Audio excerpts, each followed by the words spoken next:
Back here in Europe, French President Emmanuel Macron has asked the outgoing prime minister to hold last-ditch talks to find a way out of France's political crisis. Sebastian Lecornu resigned after less than a month in office today. He was criticized for failing to bring enough new faces into the cabinet. Lecornu was the fifth French premier in just 2 years. It was a day of political turmoil in France, which began with the resignation of Sebastian Lecornu after less than a month in office, and just hours after he appointed his new cabinet. His 27-day term, the shortest ever in contemporary French history.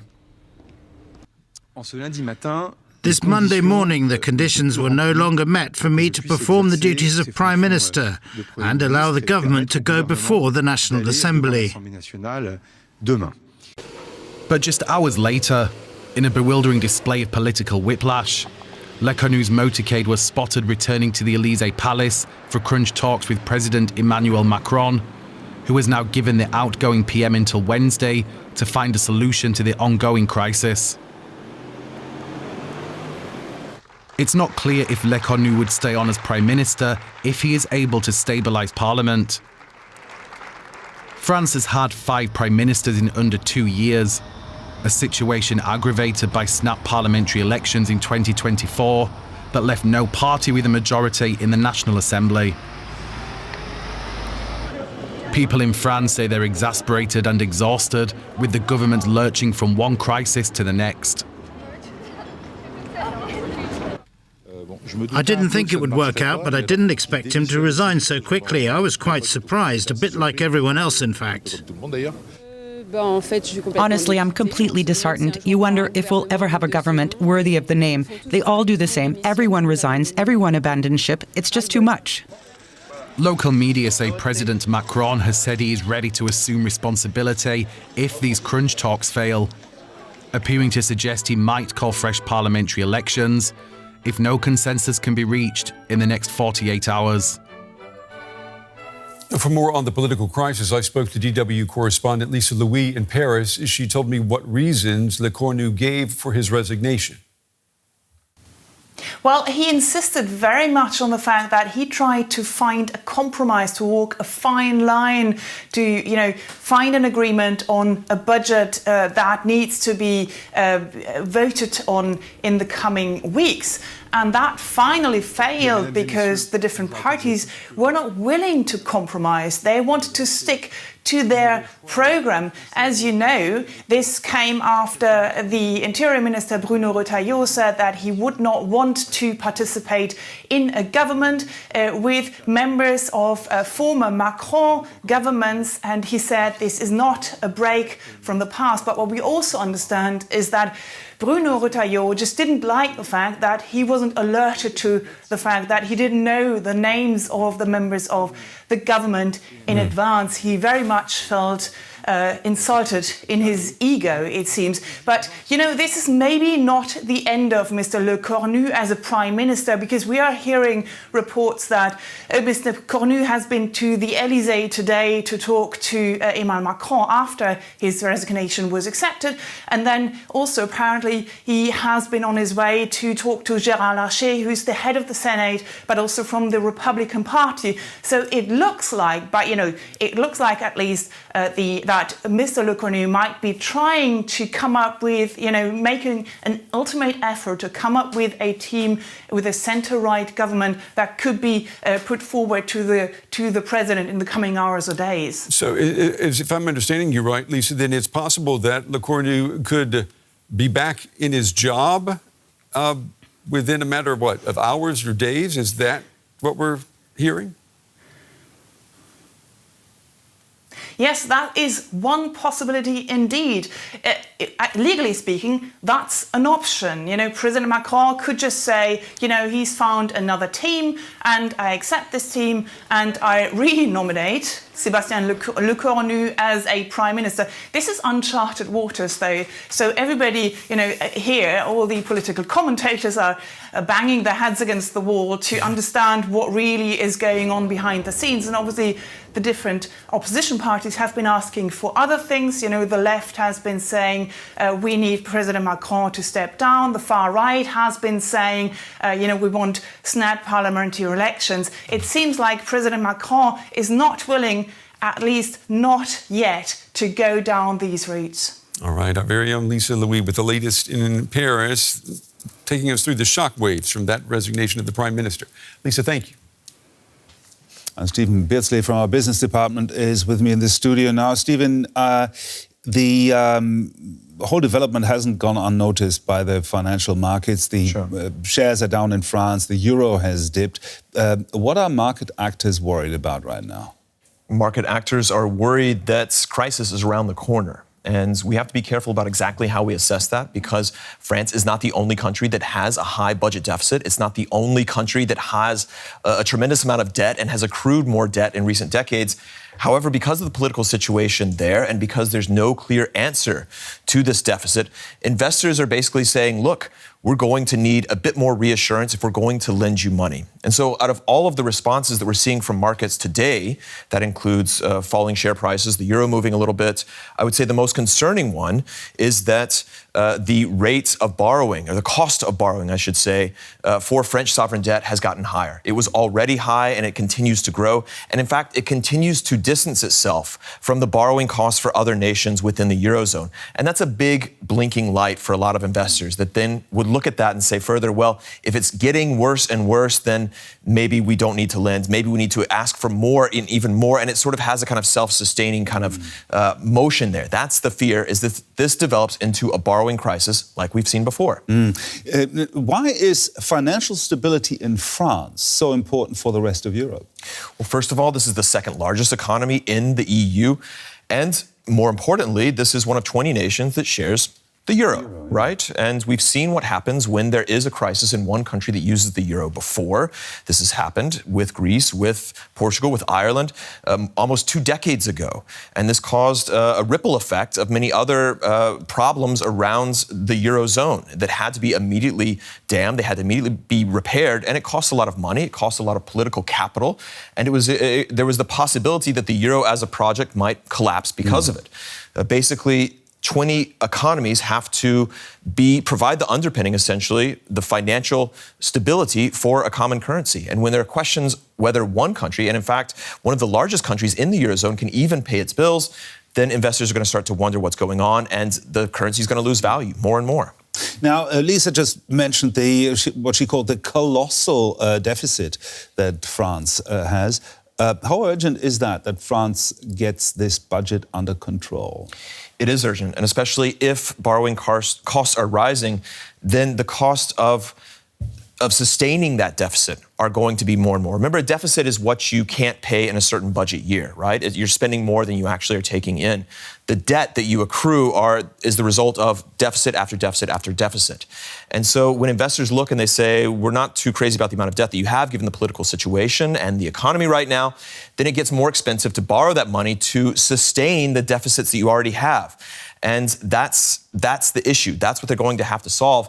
And in many ways, France is not really the worst offender when it comes to debt compared to economic output, anything like that. Japan has almost twice the amount of debt related to economic output that France does.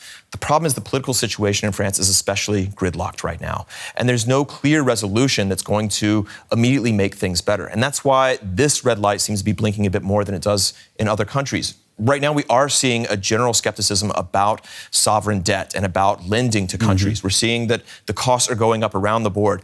With France, though, there's a real political urgency that we're not seeing in some countries right now. So all eyes are on it. Stephen Beardsley from our business department. Thank you very much, Stephen. All right, I'm joined now by journalist Anne-Elisabeth Moutet in Paris. Anne-Elisabeth, it's good to see you again. I mean, in terms of records, this story is a doozy, right? I mean, Sebastian Lecornu, he was French Prime Minister for just 27 days. His government lasted 14 hours. What in the world happened? What happened is that this was supposed to be the government's best pupil. He was a defense minister whom the military like, whom the civilians like. I mean, he had a good reputation of a serious man. And he is also a friend of Emmanuel Macron. So that was supposed to be able to work, except that it didn't because nobody wanted to compromise. So whoever he wanted to bring together, from the left, from the right, and from the center, they all wanted all their program and nothing else from the other two. And why can't they compromise? I mean, is it because they don't have a history of coalition government building, or is it because we've just got too many big egos in the room? I think it's both. I mean, the French will never be like Germans, capable of finding common ground to compromise on some essential things and sort of agreeing to disagree on others. So that's not the natural nature. But that's also the fact that essentially France has been living in this sort of what we call a psychodrama, ever since Emmanuel Macron called a snap election, which he did not have to call, a little over a year and a half ago, in May, June of 24. That was not necessary. That was because his prime minister at the time, Anne-Elisabeth, was unable to pass a bill on pensions, and that in itself is already a problem. He eventually got his hand forced by François Bayrou, who became his prime minister after a long crisis. And Bayrou himself could not get to a compromise, even though he was supposed to be, at 74 years old, a man who specializes in compromise. So we are bruised and angry and bewildered, and this is not a good recipe to come to something reasonable in terms of, getting to making things work. Yeah, I mean, the numbers do not speak for the French Republic. France has had 5 prime ministers in under 2 years. What in the world is wrong?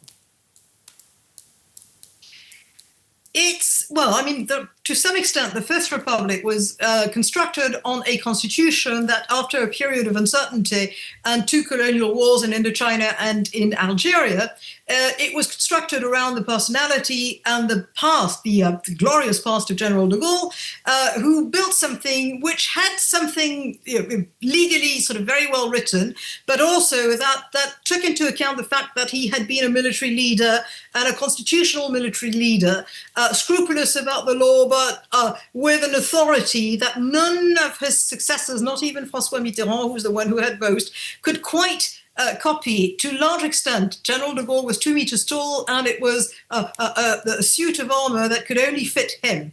So that's something that has to be addressed. The other thing is that France is not immune to what has been roiling the entire Western world, the rise of populism, and that we have this, and it's expressed by parties and outside parties. It started with the Yellow Vest revolt only 1 year after Macron's triumphal re-election in 2018. We had COVID, which was very much not only discussed and a period of uncertainty and anger, but also gave rise to lots of conspiracy theories. There's a lot of things. We've got an international climate and a national climate that's not favorable. And we've got a president who essentially, once he wanted to be, his dream was to become a classical actor. And there's a feeling right now that he's acting the presidency. He's not actually practicing it. Well, all of this, these 5 prime ministers in 2 years, this has all happened under the watch of Emmanuel Macron. There are calls today for Macron to be impeached. Have we heard from the president today? And what has he said? I have not seen. He may have spoken in the last 10 minutes, but I haven't seen declarations. He certainly is talking behind the scenes. He is talking with Sebastian Lecornu. There was even a wild rumor that possibly Lecornu, having resigned, could be named again, and that wouldn't be the first time in the Fifth Republic. That is a possibility. Sebastian Lecornu resigned because it was almost impossible to create a ministry where people would get along, and then having been put in charge of finding the solutions to France's problems, some of which have got to do with our massive debt, which is highest in proportion of GDP than it ever has been. It's between 115 and 120%, depending on what figures you use. He could not even manage to make the people he gathered for his government agree among themselves or agree with Emmanuel Macron.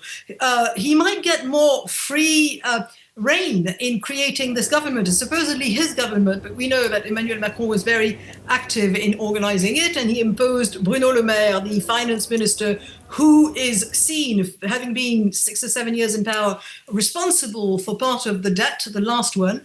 It's possible that after the scare, Emmanuel Macron will tell Sebastian Lecornu, you are now free to do what you like. You are free to choose the pictures you want, the people you want, and we'll see whether that works. But there's also a possibility that the other parties, the socialists, the centre, the other centrists, and the Republican right will disagree and will say, look, no, that's it. We've done it.